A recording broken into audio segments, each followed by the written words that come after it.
Hello and अस्सलाम वालेकुम, welcome back to my channel. कैसे हैं आप सब? उम्मीद है कि सब ठीक होंगे अल्लाह के फजलो करम से। और जो लोग नहीं ठीक, जिनको थोड़ी बहुत भी परेशानी है, तो अल्लाह ताला से दुआ है कि अल्लाह पाक उनकी सारी परेशानियों को दूर फरमाए, उनको अपने हिफ्ज़ व अमान में रखे और अल्लाह ताला मुझ समेत तमाम उम्मत मुसलमा पर रहम फरमाए, करम फरमाए अपना, और हम सबको अपनी रहमत से मुनव्वर फरमाए।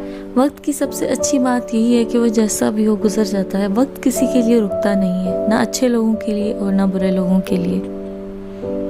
खुश रहें, हंसते मुस्कुराते रहें और अपनी दुआओं में याद रखने के साथ साथ कुछ खट्टा मीठा भी खाते रहा करें, ताकि हमारे मिजाज भी उसी तरीके से तब्दील होते रहें, कभी खट्टे कभी मीठे कभी कैसे। तो आज भी हम कुछ खट्टा मीठा बना रहे हैं। तो आजकल पता है आपको, गर्मियाँ स्टार्ट हो गई हैं, हर तरफ कच्चे आम नज़र आ रहे हैं, छोटी छोटी सी अम्बियाँ बड़े मज़े की लगती हैं। उनका कैरी का शरबत भी बहुत मज़े का बनता है और इसके अलावा अचार डालते हैं लोग, और अम्बियों का चटनी भी बड़ी मज़े की लगती है। तो मैंने सोचा कि यार, हम गाँव गए हुए थे तो वहाँ से हम हमारे अपने दरख्त पे जो है वो आम लगे हुए थे, कच्ची अम्बियाँ थी, तो वो आम मेरी नानों ने हमें तोड़ के दी। तो हमने सोचा कि उनकी चटनी बना ली जाए। तो चटनी बनाने के लिए मैंने इस अम्बियों को पहले छील लिया, फिर उसको स्लाइसेस में काट लिया, चूल्हे पे चढ़ा दिया, उसमें पानी ऐड कर दिया इतना कि वो उसमें अच्छे तरीके से डूब जाए। उसके बाद उसमें नमक, मिर्च, ज़ीरा और सूखा धनिया, ये मसाले ऐड करके कवर कर दिया, उसका गल जाने तक इंतज़ार किया। थोड़ी ही देर बाद बल्कि मैंने इसमें शक्कर ऐड कर दी, गुड़ ऐड कर दिया। गुड़ थोड़ा डार्क था इसलिए कि इससे इसका कलर भी अच्छा आ जाएगा और टेस्ट भी अच्छा आएगा। हाफ़ कप था गुड़, वो मैंने ऐड कर दिया। शुगर भी हम इसमें ऐड करेंगे, इसलिए हाफ़ कप जो है वो गुड़ ऐड किया है। आप चाहें तो सारा गुड़ भी ऐड कर सकते हैं।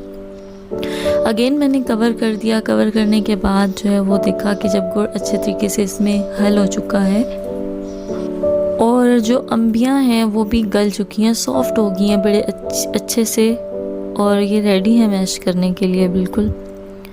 जब हमने देखा कि अम्बियां सॉफ्ट हो गई हैं, गल गई हैं, तो अब हम इसको थोड़ा ठंडा होने के लिए रख देंगे रूम टेम्परेचर पे ही।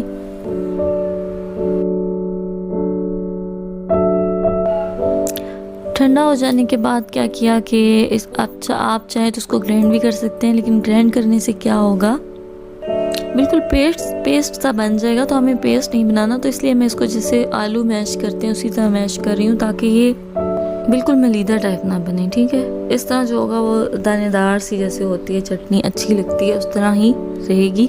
बहुत पेस्ट की शक्ल नहीं आएगी इसमें।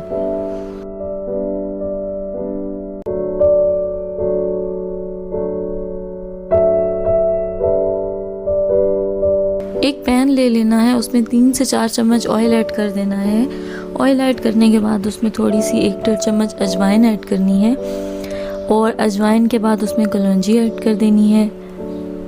साथ ही उसमें मैंने सूंड ऐड की है 2 चम्मच। ठीक है, और ये चटनी में बहुत अच्छी लगती है। आप चाहें, अगर आपके पास सूंड नहीं है तो आप अदरक पाउडर भी यूज़ कर सकते हैं। उसके बाद इसको थोड़ा सा पकाना है, फ्राई कर जब हो जाएगा, खुशबू सी आने लगेगी, तो इसमें वो जो चटनी का पेस्ट था वो हम इसमें शामिल कर देंगे।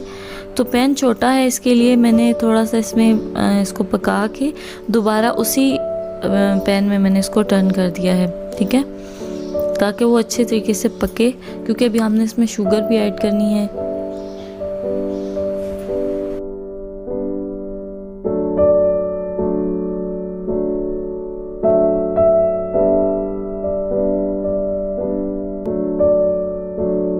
तो ये मैंने दोबारा उसी पैन में इसको टर्न कर दिया है और इसको फिर से हल्की आंच पे, मतलब मीडियम फ्लेम पे इसको मैंने पकने के लिए रख दिया है। और साथ ही इसमें मैंने 2 कप चीनी ऐड कर दी है।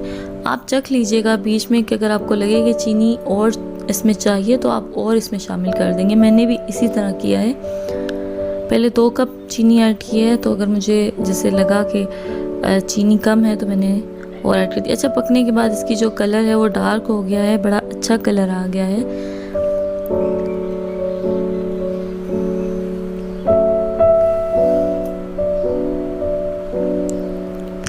बस आप इसको पकाते जाएंगे, साथ साथ हिलाते जाएंगे, तो अंदाज़ा हो जाएगा जब ये गाढ़ी सी शक्ल इख्तियार कर ले तो आप समझ जाइएगा कि ये पक चुकी है। अच्छा, इसमें मिर्चें, नमक, आप ये सब चीज़ें चख लें। साथ साथ अगर आपको किसी चीज़ की कमी नज़र आए तो आप इसमें ऐड कर सकते हैं। जैसे अगर आपको लगे कि ये भी इसमें मिर्चें कम हैं तो आप इसमें और ऐड कर सकते हैं। अगर इसमें लगे कि गुड़ या चीनी कम है तो वो भी ऐड कर सकते हैं। सॉल्ट थोड़ा सा ऐड कर लें और ठीक है। तो ये इस तरीके से तैयार हो गई है। अब चटनी आप चाहें तो इसमें बादाम से गार्निशिंग भी कर सकते हैं जैसे कि मैंने की है, और ये अच्छे भी लगते हैं क्योंकि ये बहुत ऐसे सॉल्टी नहीं है, खट्टी मीठी सी है, तो उसमें ये इस तरह की गार्निशिंग अच्छी लगेगी। किशमिश ऐड कर सकते हैं आप, बादाम, किशमिश और खजूर, इन चीज़ों से आप गार्निशिंग कर लीजिए, ठीक है। तो मैंने सिर्फ बादाम जो है चॉप करके इसमें ऐड कर दी। उम्मीद है कि आपको वीडियो अच्छी लगी होगी। अगर अच्छी लगी है तो इसको लाइक ज़रूर कर दीजिएगा, और अगर अच्छी नहीं लगी तो डिसलाइक कर दीजिएगा। अच्छा, तो मिलते हैं नेक्स्ट वीडियो में। चैनल को सब्सक्राइब कर लीजिएगा प्लीज़, और दुआ में याद रखिएगा। कोई बात बुरी लगी हो तो सो सॉरी, एंड मिलते हैं नेक्स्ट वीडियो में इंशाल्लाह। ज़िंदगी रही तो अपनी दुआ में याद रखिएगा। टेक केयर, अल्लाह हाफिज़। अपना और अपने प्यारों का ख्याल रखिएगा।